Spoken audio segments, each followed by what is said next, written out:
is Claudia Voß. She is the managing director and also the head of countries and markets at the German Africa Association, or the Africa Association of the German economy. And in this regard, she will tell us today a bit more, especially about digitization of this wonderful continent and many other interesting aspects that you might have not known yet, but will be very happy to know, and also maybe what the impacts are for us in the future. Without further ado, Ms. Voß, welcome. I'm happy to have you here. We will now have a quick presentation from your side, and in the aftermath, a quick Q&A. The floor is yours. Thank you, Mr. Rigger. Thanks for having me. It's great to be with interested, curious, and motivated students that are even ready to receive some input on a Friday evening. Okay, let's start. Hunger, terror, crisis, and catastrophes. I guess this is what you probably first think of when we speak about Africa. But because these are the topics that unfortunately still dominate the picture about the African continent in the German media. I think there's a microphone still open. Can you close it, please? Okay, because these are the pictures that dominate the German press. No doubt there is hunger, there is terror, and there are also crises. And yes, there are catastrophes. A lot of these due to climate change, which is caused by the Western world, by the way. But this picture in the German media is more than old-fashioned because there is so much more going on the continent. Next slide, please. Don't forget, we speak of 55 countries, and they are even more diverse than European countries are. We speak of the second largest continent on the world, which is 100 times bigger than Germany. 1.3 billion people live on the continent, which is almost 20% of the world's population, and more than 2,000 languages are spoken. Can you imagine? Next slide, please. Already in 2 years, there will be more Africans than Chinese. 2050, the population will be almost doubled. Forecasts predict 2.5 billion people by then. And every third person will come from Africa in 2070.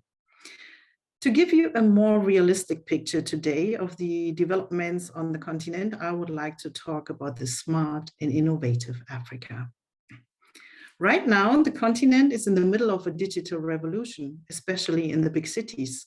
Mobile payment systems, innovation hubs, and e-commerce are all improving market access for companies and thereby increasing the efficiency of economic activities on the continent. In this way, industrialization is being driven forward and jobs are being created. Let's go further into details. According to a recent report with a database from end of 2021, almost 500 million people subscribe to mobile services in sub-Saharan Africa, which is 46%. 64% of them are using a smartphone. The report also predicts 120 million new mobile subscribers in only 2 years. This will be 650 million in 2025, which is then 50% of the population. If you look at the current figures of the single countries and you count them together, you see that the total is probably even much higher today. Let's take Nigeria, for example. The West African country tops the list with the highest number of mobile phones. It boasted almost 200 million mobile connections as of March 2022. With a population of 220 million, the mobile penetration in Nigeria is not too far from 100%. It is not surprising that the mobile phone is spreading so rapidly on the continent, because the mobile phones have done more than just take the place of apps and telephone networks. Africans use them, next slide please, to conduct banking transactions, take out insurance policies, and obtain advice from agricultural and medical information services. Also interesting, many smartphones are even assembled in Egypt, Algeria, and South Africa. Next slide, please.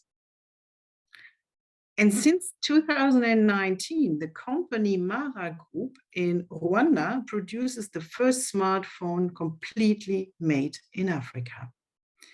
Unfortunately, the corona pandemic, no, back please. Unfortunately, the corona pandemic took a toll on the company and they are struggling at the moment. When we speak of corona, we should admit that it also had positive effects. We all know that it has massively accelerated digitalization, also in Africa. Next slide, please. 2020, while Germany was still discussing how to store coronavirus-related data, a corona app was already used in many African countries, developed by young tech-savvy Africans. With many life-saving innovations, the continent has exceeded all expectations. Next slide, please. The pandemic also accelerated e-commerce on the continent. During lockdowns, people in the cities had goods delivered to their homes, as in Europe. Online retailer Jumia, who is active across 13 African countries, has reported its best result during lockdowns. And for some good reasons, Amazon is currently also planning a new headquarters in South Africa. The German federal government has launched a whole series of initiatives to support innovations and startups in Africa. And it also provides support on the subject of e-commerce within the framework of e-trade readiness assessments. They are intended to support African countries to identify obstacles in the development of internet trade. Nevertheless, outside of cities, online logistic providers still have their path blocked, often literally. The roads that should be used to deliver ordered goods are in desperate need of development. Delivering to remote areas is one of the biggest challenges, which is why Jumia does not use its own supplies in rural areas, but cooperates with partners such as postal companies or service station chains. Therefore, we have to bear in mind, good transport routes are desperately needed. That means many African countries have to overcome the lack of infrastructure. Second, retailers like Jumia also need a certain number of customers to make deliveries to rural areas worthwhile. There is a rising middle class in most of the African countries, but they do mainly live in the cities and not in the remote areas. But there are also innovative solutions to overcome the lack of infrastructure. Next slide, please. The American startup Zipline, for example, offers automated on-demand delivery systems to enable customers from remote and rural areas to order and receive electronics, cosmetics, fashion, and other products. Zipline started in the healthcare sector, delivering blood, vaccines, and other medical equipment in Ghana, Rwanda, and Nigeria. Another company delivering blood in Nigeria is LifeBank, founded 2016 by the Nigerian Temigiwa Tobuson. The company uses Google Maps to calculate and monitor routes between the locations of blood bank delivery vehicles and hospitals. Another example from the healthcare sector. Next slide, please. Counterfeit medicines are widespread in Africa and can have serious consequences. The German company Authentic Network has developed a digital seal using blockchain technology that makes products forgery-proof. Medicines can be identified beyond doubt with a digital seal and the corresponding app. In Côte d'Ivoire, Authentic Network first equipped malaria medication with its technology in a pilot project. After that, it also developed 20 million respirators to protect against COVID. After this kickoff, the company now began entering the market in several African countries. Let me give you another example concerning mobility, where digitalization helped overcome challenges. Next slide, please.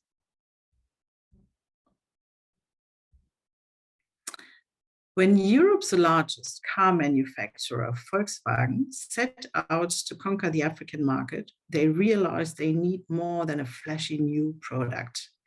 What they needed was a new business model, because study after study showed the same thing. There was no demand for new cars. Low purchasing power and a lack of financing put them out of the reach of most Africans, while competition from used imports gave buyers a cheaper alternative. So Volkswagen placed a new business built around ride-hailing and car sharing. Volkswagen was using Rwanda as its laboratory. Rwanda is a small East African nation that you might have heard of because of the genocide that occurred between April and July 1994, and where about 800,000 people were killed during this month. Some facts about Rwanda today. Rwanda has the world's record highest representation of women in parliament. Over 60% of parliament members are women. Rwanda's capital, Kigali, is the cleanest city in Africa because of the contribution of the government and the citizens. Plastic bags, for example, are already banned since 2008, and major cleaning companies operate for 24 hours. Back to digitalization. Rwanda has a government that is really promoting innovation. And back to the car sharing project from Volkswagen. The app for the car sharing model, called Yego, was designed by tech-savvy Rwandans. We see, next slide, please. We see information and communications technology is driving development in many areas, like agriculture, finance, and healthcare. So what do we learn from all these examples? We learn that the most successful companies are those that create solutions for African needs. And the countries that benefit most are those that promote innovation. Some governments have recognized the potential and are actively promoting this trend, like Rwanda, Kenya, and Tunisia, for example. However, next slide, please. We must not ignore the fact that the advancing digitalization on the African continent is also leading to more and more private and state actors taking an interest in digital data in African countries. Technology companies are not only investing in the digitalization of Africa to support the personal development of its citizens or the development of African countries. They also invest because previous markets are stagnating and they want to open up new ones. Data is also the focus of economic and political interest in Africa. Therefore, African governments are currently dealing with the issue of data protection. Next slide, please. The African Union is an international organization that promotes cooperation along its 55 member states, modeled on the European Union. The African Union recently presented a continental data policy framework. Next slide. It's being implemented by Smart Africa, an organization launched by African heads of state and government to accelerate sustainable socioeconomic development on the continent. Smart Africa aims to create a digital single market in Africa by 2030. This is to be accompanied by a high level of data protection at the same time. 33 African countries have already enacted laws to protect data and privacy. Some of these regulations, such as in Kenya, are comparable to the data protection regulation of the European Union. The German government works together with the Smart Africa Alliance and supports these projects. That's it so far, what I wanted to tell you about digitalization in Africa, and I prefer going into details in our discussion and the Q&A session. But before we do this, I would like to tell you also a bit about my work at the German African Business Association in Germany, better known as Afrika-Verein der deutschen Wirtschaft. Next slide, please.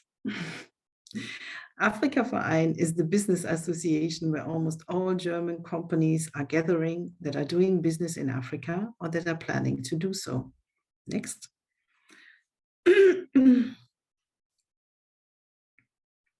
We have almost 90 years of experience and more than 500 members.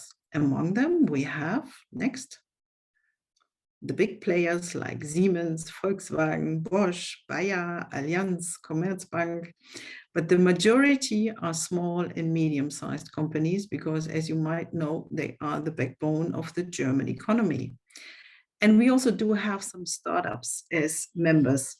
And all these companies are not only from Germany alone, but also from other European countries like France, Austria, Swiss, and also from some African countries. Next. If we take Germany alone with our members, we cover 85% of Germany's Africa business. And also important, we are a non-profit organization. Next. We are contact partners, initiators, and mediators for political, economic, and media issues. In all, we pave the way for the involvement of German business in Africa. So what is Afrika Verein exactly doing? Our main task is to connect our members with African partners or with other stakeholders, politicians, experts, and a lot more. Next. In almost all African countries, we do have excellent partners. These are chambers of commerce, investment promotion agencies, business councils, development agencies. Next. We also engage in the political dialogue. We do active media work. That means we probably know all the journalists in Berlin that write about Africa. We provide detailed information, for example, through country and market surveys. We have a newsletter that is published every 2 weeks. We have our own magazine, and we have a lot of news on our website. In all, we are the gateway for German and European companies to African markets. So how do we connect our members? Next. We offer delegation trips and a whole lot of networking events, such as, next, sector forum, where we have between 200 and 500 participants, and the sectors are mainly energy, agriculture. Our agriculture forum is on Monday. It's always in the framework of the International Green Week taking place in Berlin every year. We also have a sector forum on healthcare, automotive, vocational training, and some more. And these are the big conferences, but we also do have a lot of smaller roundtables, expert circles, side events, webinars, political roundtables. Altogether, we organize almost 100 events per year. And I think these are the most important facts about Afrika Verein so far. Thank you for listening. And I prefer discussing the rest with you together. And I'm curious about your questions. Thank you so much. Thank you very much, Mrs. Voß. It was a very compelling presentation. I thought several aspects were quite interesting. I would like to dig a bit deeper on several aspects, but before that, I will want to encourage everybody again. If you should have any questions that you want to ask, you can simply raise your hand, or also, as some people already did, submit your questions to me and I will ask for you. Lucas, I see your hand raised. If you want to kick off, feel free. Yes, so I've got a pretty basic question, because you mentioned in the beginning, and as of now, countries like the US and China dominate when it comes to digital innovation. What role do you think will Africa take in the future of innovation, and what will the impact be on a technological development in the world? So far, Africa does not play a very important role, but if you think of the population growth that I mentioned, you know, I'm quite sure, and if you see all these innovation hubs coming up in all those African countries that are quite far concerning innovations and digitalization, I believe that Africa will play a very important role concerning digitalization worldwide, sooner or later. Thank you. Very well. I will continue with some other questions that that were sent to me via text. The first one addresses what you said about the COVID app. So what we saw is that already in 2020, African countries were kind of pioneers in the COVID tracking mechanisms based on applications via smartphones. Now the question is, how was it possible for them to be on the edge or like to be pioneering this field? Was this only due to the motivation of their coders, or was it also maybe due to partially a lack of regulation in data privacy? Yeah, of course, it was also due to a lack of regulation, and but in general, coping with these diseases and pandemics, you have to bear in mind that Africans or African countries, we could probably learn something from them because they are much more experienced. If you think of Ebola and other diseases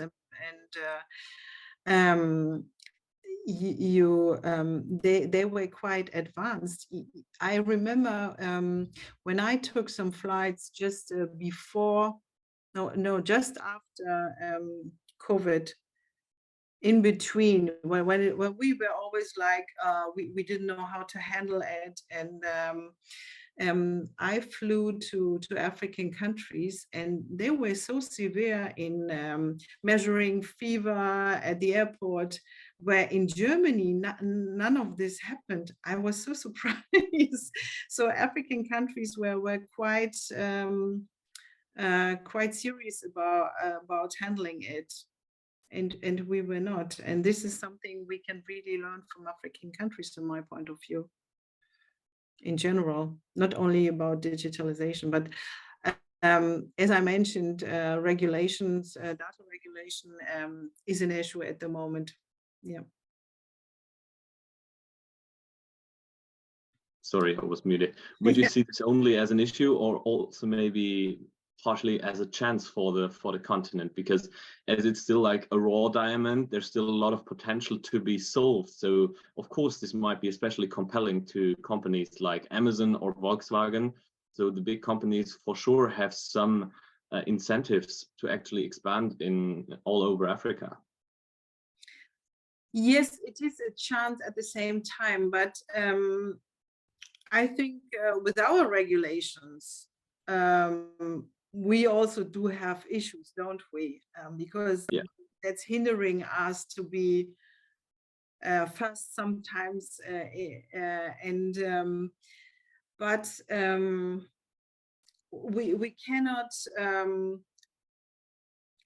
We cannot leave. That's why I think it's so important that the African Union is trying to find regulations, and even the German government is supporting them, because they don't have the same, we don't have the same experience as well, but they have even less experience with the spread of data in all these things. So it's an opportunity, but it's a risk at the same time, I think. Okay, from this topic onwards, I see Paul has raised their hand. So please. Yeah, absolutely no worries. You could also stop, but I guess, well, first of all, thank you very much for this insight into the African development. Really interesting, especially while I live here in South Africa, so pretty much down there, Cape Town. Wonderful to be here in winter, so at least in the European winter. Nevertheless, my question concerns the development and the lawmakers in Germany. What can they do to maybe accelerate the strive for development here in Africa, so that I guess, like, first of all, Western values are seen in a good way, so that like the impact of China and Russia can be managed at least. We see a lot of companies being bought from those countries. So what can the lawmakers in Germany do to help here the development towards, I guess, the Western values of economics? That's a very good point that you are raising. And we, as business association, we do work together, of course, a lot with the embassies, with the ministries of the African countries. And they do, they used to approach us with, and they really want German companies to engage in their countries. You know, the Germans are quite risk averse, and they are the last ones going to Africa because they are so risk averse, and we are always trying to convince them, because the Africans, they see the danger of China, they see the danger of Russia, and in Francophone countries, for example, they also they want to get rid of this dominance of the French because of the colonial history and these things. So there is a strong mind shift, because but I have to admit this, you know, sometimes there is this China bashing, but I have to admit, you know, Germany, we tried for more than 60 years, we tried to help Africa with development aid, and it didn't work out at all. We all know that.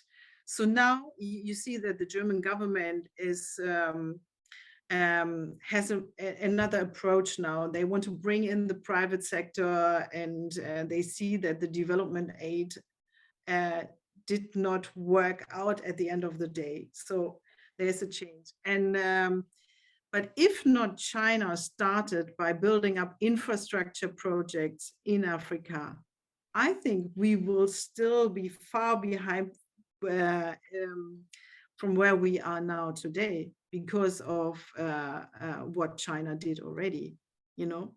So, but in fact, the African governments, they are approaching us, telling us, please convince German companies to come over, because they see, for example, China build up a lot of roads, and the roads were there for 10 years, and then the roads broke up, and that's why the African governments, they come and say, we want quality products from Germany.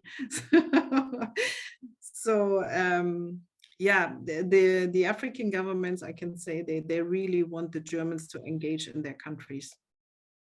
Yeah. There's a question from Hendrik, right? Well, so first of all, thank you for your talk. It's very interesting to hear how Africa advances regarding digitalization. And in Germany, sometimes you think the progress is very slow, although there's a good fundament. So my question is, as you've met a lot of people from business from Africa and also Germany and connected them, I wonder which, not changes, but which differences have you noticed? Is there, for example, between African business people and German business people regarding their mindset or their way to think about problems or challenges? There is a big change in all categories, I can tell you. When I started working for Afrika Verein, which is almost 8 years ago, let's say, for example, the embassies. We had so many male ambassadors in Berlin for representing African countries. And to be honest, the way they presented their countries when we invited them was, I would say, it was not really something, it's not really with a PR strategy, you see. So sometimes I was quite disappointed when they try to present their country. You know, we did such an effort to invite German business people and then gather them around them, and they presented the country, and they didn't do it the way that I think you should make advertisement for your country.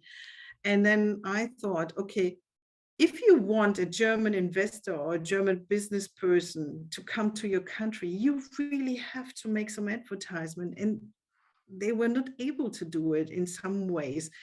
And, you know, there's another generation coming over now. A lot of women, a lot of really power women from Africa are representing their countries. And there's a big difference now. When it comes to, I told you we are doing a lot of conferences, the big ones and the smaller ones. And the difference, they are also like the German government is also doing conferences about Africa, very rare, but they do it. They are also actors on the ground. For example, the Chamber of Commerce, sometimes they do something for Africa.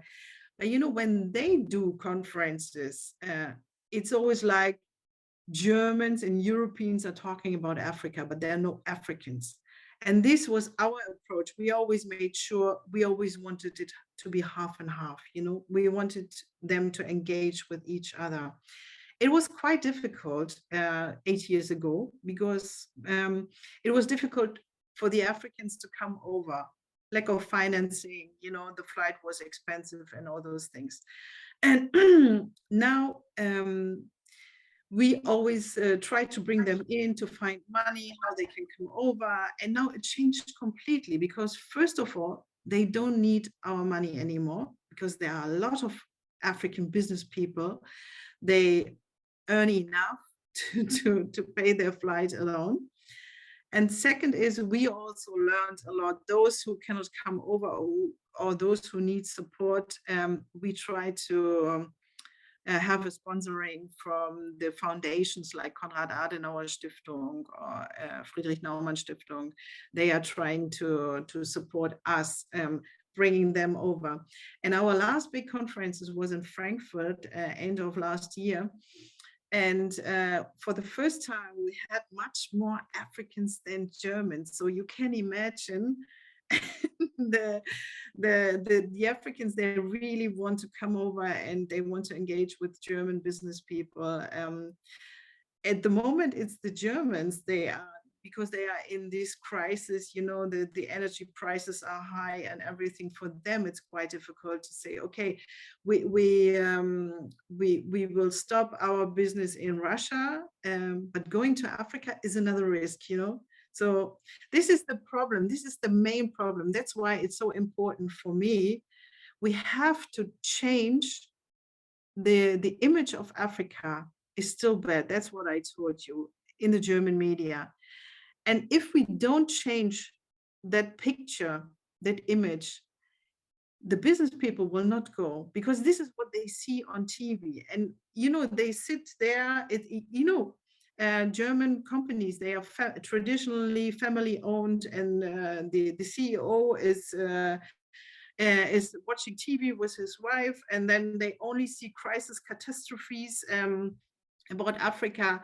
They will not bring their family-owned company to Africa if they always see these pictures. That's the main problem. That's why it's my mission to change this image. That's why I like to talk about digitalization in Africa, because this is a surprise for most of the small and medium-sized CEOs, to be honest, those who are not yet involved in doing business in Africa. Thank you. That was very, I would say, surprising, because normally I would expect, although it's expectable that the media has a big impact on the way we view Africa, but I would sometimes suggest that, or think that company bosses are more, I would say, neutral or realistic regarding that. So that's a bit surprising. You're right, but not the German ones, not the family traditional German ones. And you have to compare also the the picture that, for example, BBC or France 24, the French or the English TV stations, they draw, it's so different from the German one. This is more realistic, the one BBC is signing. The German one is not, it has nothing to do with what's going on the ground. Well, so there's a lot to change. There's a lot to change. That's what we are trying. I told you, we know almost all the journalists writing about Africa, but the problem is they also might know there is another reality on the continent. But when they try to bring in stories like more positive picture, telling stories, and they try to bring it in, it's the editor who will say, no, this story, nobody will read this. This is still a problem in my point of view. Yeah, sad reality. Thank you. Thank you for the great question and also the follow-up questions, Henrik.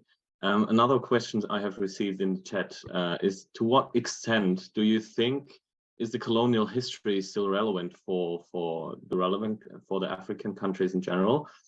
And also, is it still mentioned in negotiations?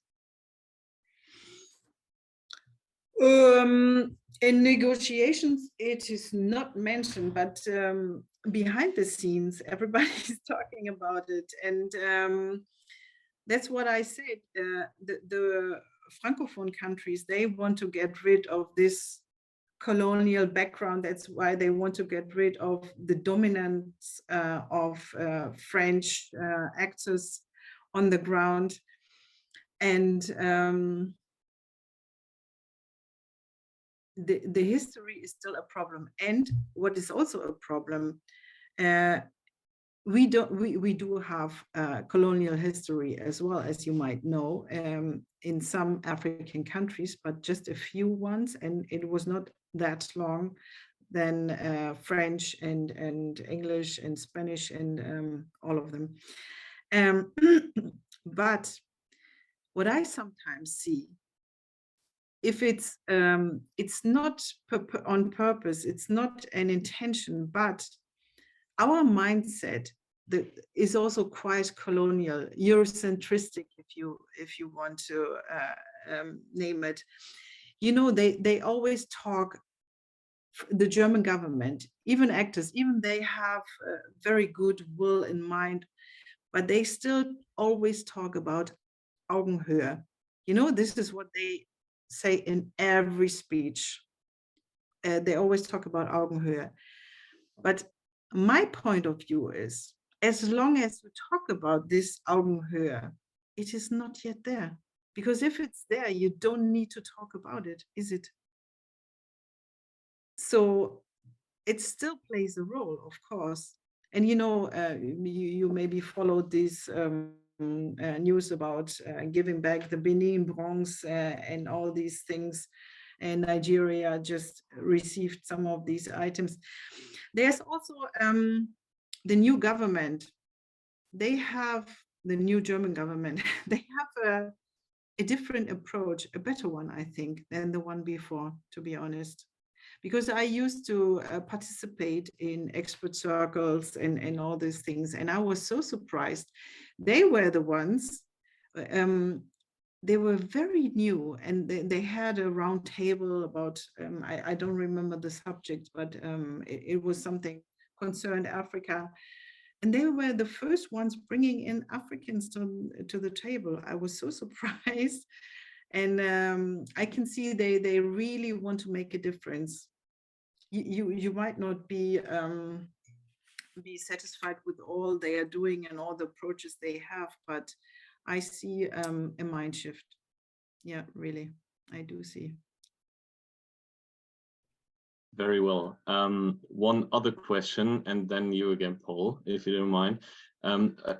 This one is a little provocative, but basically the question is, where's the money for our generation? How can we, if we think of going to Africa and engage there, how is this also a business case for us? How is this interesting in a business related way of thinking? What do you mean by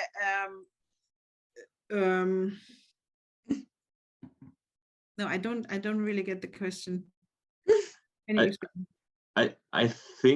think the idea, like if the person who asked this question might want to raise their voice, I think the idea of the question is basically what makes it interesting for our generation to think of expanding startups to Africa. You know, what are the potentials in the whole continent? Is it the population of 1.2 billion people? Is it maybe the potential that lies in already some tech hubs there? Because we know Israel or Tel Aviv is a huge tech startup, but that's of course not in Africa, right? So where are like the spots where we could look? I think this is the way this question goes. Where are the places we could look at where actually a shift is made, where the impact is made to actually achieve those shifts that you just mentioned that we want? This is where we're heading with that one. Yeah. First of all, Africa's population is the youngest worldwide. If you think of the whole population, and the average African is like 20, even under 20, I think. And this young population, they are so ambitious. They don't have the possibilities, but they really want to do something. And this and the countries that I told you, the countries that are promoting innovation, and these are the countries like Rwanda, Kenya, a long time they were putting an eye on digitalization. Rwanda is also Tunisia. Tunisia, for example, is also quite interesting. They have some other political problems at the moment, but they also have an ambitious strategy concerning digitalization, and they are also supported by the German government. For example, they have a project there. I wanted my ex-colleague to tell you a bit about it, but unfortunately he didn't have time. They have a project that young Tunisians, they gather and they try to sell their digital capability to other companies. So they are selling their services, digital services, to German companies, which is quite an interesting aspect. And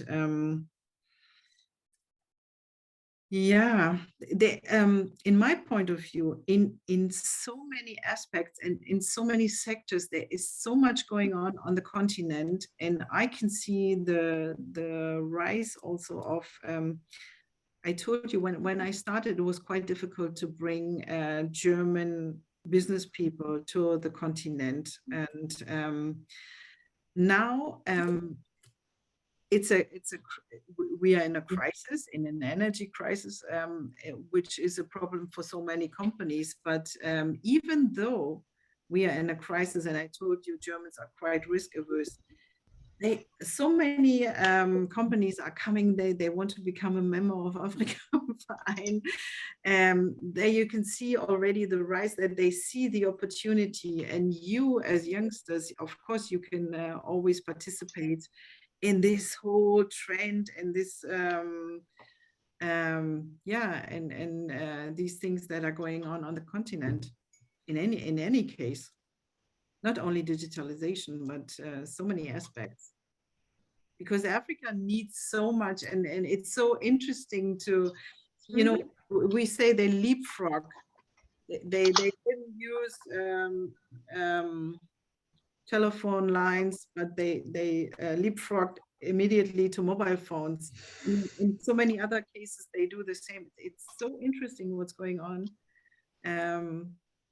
And in energy, it might be the same, you know, instead of these on-grid things, it's even too complicated. So sometimes maybe they immediately, instead of a lot of countries, they have oil and other resources, but hydrogen is a big issue on the continent at the moment, because to produce hydrogen, Africa has very good, it has the sun for solar, it has the water for for all these things, yeah, for energy. And yeah, I think in so many fields it's so interesting. Very great aspects, yeah. I can totally see the potential, and I'm always a big fan of, you know, fantasizing a bit about how you can actually conduct business in those areas as well.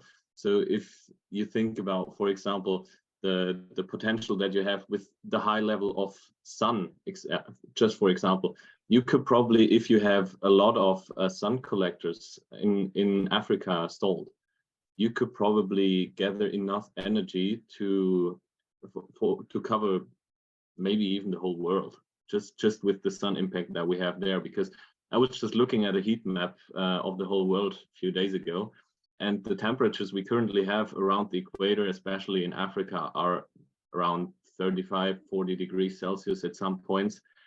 There's a lot of sun every day, 12 hours straight sun only.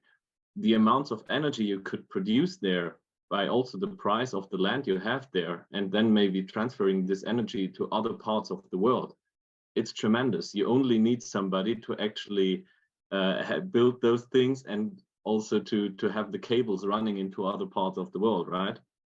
To transfer the energy. But yeah, I think that would be a very, very interesting case, and that's only one of those that you mentioned, right? Yeah, the energy sector is our the majority of our members come from the energy sector, and for good reasons, because yeah, Africa has the potential. There are so many small small companies into solar power, and even combined solar powers, and at the same time they are trying to do agriculture with this solar power. How do you call it? These small Gewächshäuser, these glass, I don't know the name. And yeah, and so many companies, even in hydropower, and that's why they think now, okay, with all this potential, and hydrogen is such a big issue for so many companies. For Germany, we have our national hydrogen strategy. And there are projects going on in some countries. Angola is one of them. There is a big project they want to start now.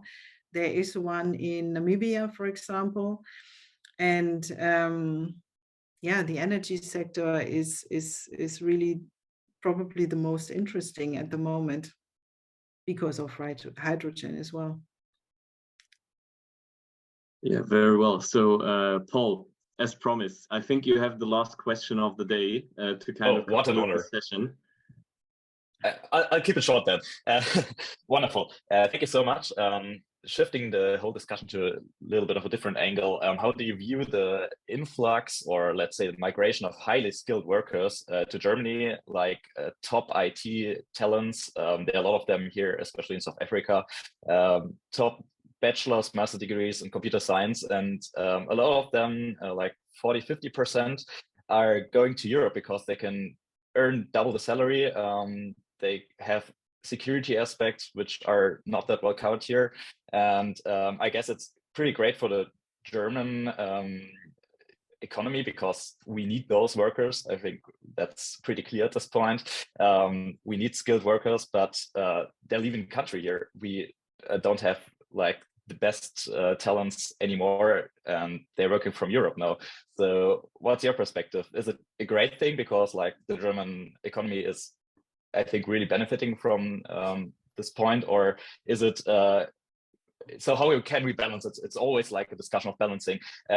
What would you prefer or say? what a great balance would look like? This is an issue and it's a problem, but yeah, the whole world needs skilled workers. And it's becoming more and more an issue, and that's why this is also a sector where a lot is going on. It's only the last 2 years that we see a shift in that special vocational training sector. We had this conference that I was talking about in Frankfurt, where we had more Africans than Germans.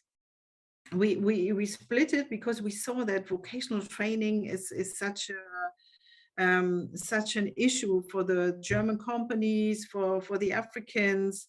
So we said, okay, we have to make financing is also always a big issue. That's why we even had this conference in Frankfurt, because it's the financial hotspot in Germany. And we said, okay, let's make it half the focus on financing and half the focus on vocational training. The financing one, which was the other years ago, it was always the most important factor. You know, the vocational training, we didn't even have enough space because they all wanted to participate the vocational training one. This is something that is really concerning everybody at the moment. And what I think is a very good aspect, that a lot of companies, German companies, they are not into the vocational training yet, but they started now. The big companies, they all bring training with them, and they also do an exchange. They do training in the countries, but they also send Africans to be trained in the German company.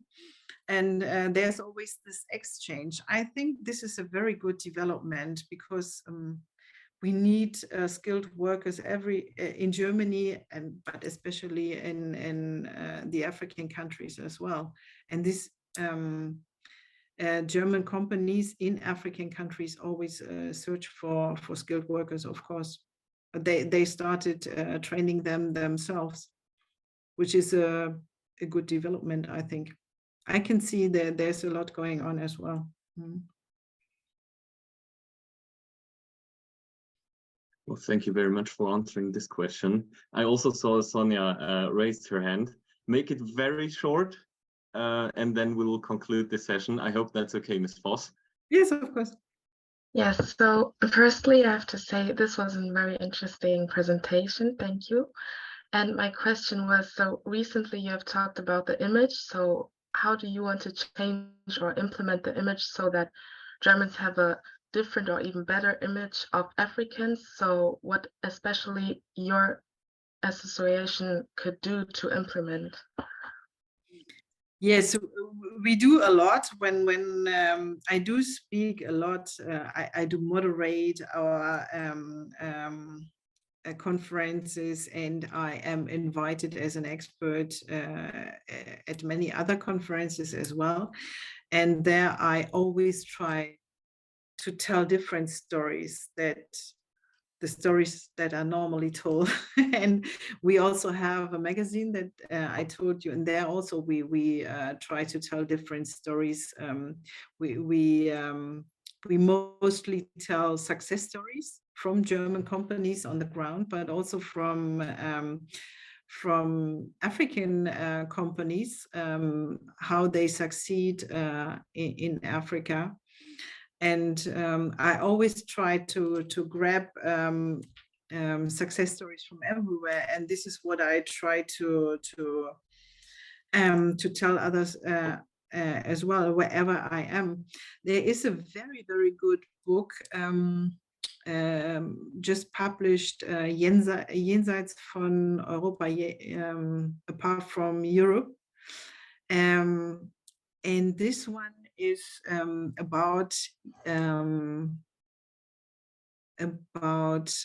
company owners from Africa that are very successful. It's a very good book. And just to give you an example, there's a lady, she started a business about security in Zimbabwe. And this is a very, very good success stories where a quite simple woman started a business and she is so successful. She is always known as the 100 power women in Africa. And I like to tell these kind of stories, yeah, to change the image. Well, then we also have a book recommendation for today. So everything is checked off on the list. Thank you very much. Yeah, Ms. Voß, this is your chance for some final words, some final motivation for today's participants, some final things that you want to give them on their way. So please, if you have anything left to say that's important to you, please do so. And afterwards, I would like to thank everybody who was here. Yeah, but I'll do that in the second part. Yeah, I just said it at the beginning. I'm very surprised that these motivated students have the time on a Friday evening. I know that at your age, I think I don't know whether I had the time to get some input about the different items, and I really enjoyed it. And I love seeing these ambitious crowds, to be honest. Well, we are also very glad about everybody who participates, even on a Friday night, as you just said. Yes. So yeah, thank you again very much from our side for the input that you took the time.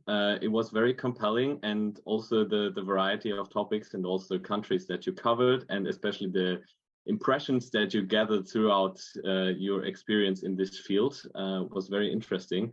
And yeah, I'm happy to follow up on that again via mail after today with you. And apart from that, I would like to thank everybody here in the big round that you also took the time for tonight. I hope you also had some fun and had some good questions answered by Ms. Voß. Yeah, that was the MindMeld event concerning digitization in Africa and future potentials. And with that, I would like to wish everybody a very nice weekend, and thanks again for participating. Thank you so much.